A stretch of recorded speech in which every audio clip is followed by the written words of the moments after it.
Hello everyone, Nikhil this side from Coding Beam. So in this video we are going to discuss about the prototype in JavaScript. So it is an object that is associated with every function or object in the JavaScript, and it allows us to add properties and methods to an object dynamically, and every function in the JavaScript includes prototype object by default, and where the function prototype property is accessible and modifiable and the object's prototype property is not visible at all. But why do we need them? So the answer is to dynamically add properties to an object or a function in the JavaScript. So now we will see in the code that why actually we will need that. So now we will see why do we need them. So we will create a function, the car, and if I will now create some new properties,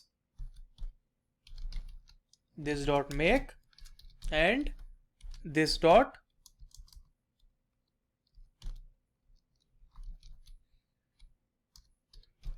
model equals to city. If I will now save and if I will now create a new instance, const car1 equals to new car, and if I will now give a new property like the car1 dot year equals to 2020, and if I will now console.log the car1.year, then we will see in the console window that it is 2020. But if I will now create a new instance, car2, and it will be equals to the new car object, and then if I will now console.log the year property from the car2, then do you know what it will show? It will show us undefined because we have created the year property only in the car1 instance and not here. So if I will now try to add here also like the car2 year, and it will be equals to the 2020, then it will show us 2020 in the console window because now we have created the year in the car2 instance. So that's why we need the prototype. So how do we need them? So to dynamically add properties to an object or a function in the JavaScript. So how to define a prototype in the JavaScript?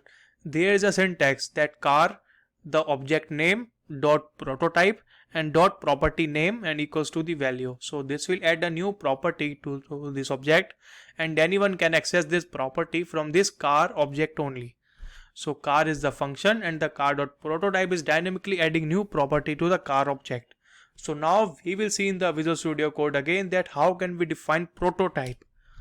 So now we will go to Visual Studio Code, and now if I will now define a new property directly after declaring an object, and it will be the car dot prototype dot like the, if I want to now discuss the date, it will be like the 20, or if I will now do just one thing here, it will be the price, it will be 2 lakhs. Now if I will now save and if I will now try to access from the car1 instance, so there will be car1 dot year or the console.log, and I will remove this car1.year from both the sides. So now even this year,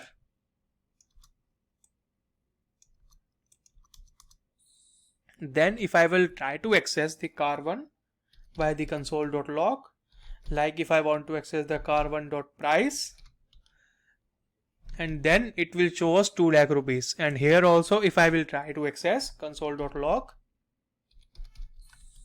then it will show us 20, then it will show us 2 lakh rupees here also. So now we have added this prototype property via the main option, via the prototype object.prototype. So now if I will declare a new property here with the car dot prototype and dot year, which we have declared before, and it will be the 2020, and then we can now access it from any instance like the console.log car1.year, and then again here also car2.year. So this will be wrapped in the console.log.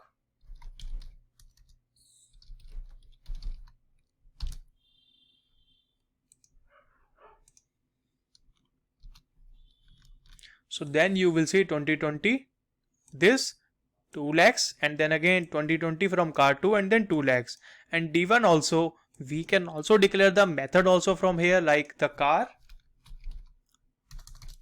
car.prototype dot the name of the method, and it will be like the get all details.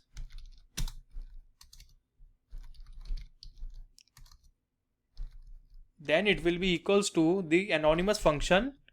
Now we will take an anonymous function, and then we will return like this dot make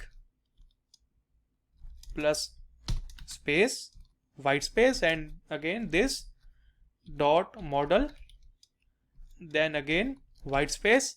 I will maximize it, and then again this dot year, then again white space, and again this dot price. Then if I will now I will now use this get all detail functions here in any instance, like here in the car1, I will now remove this console.log from here and from here also. If I will now try to access the car1,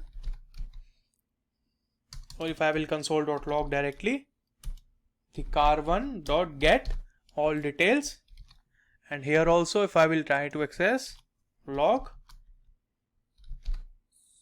car2.get all details, then it will show us all the details of the car from both the instances. So these are how can we declare the prototypes in the JavaScript, and how can we declare the methods inside the prototypes in JavaScript. So these are about them. So thank you guys for watching the video, and I hope you will like the video, and guys please subscribe to our channel if you are new.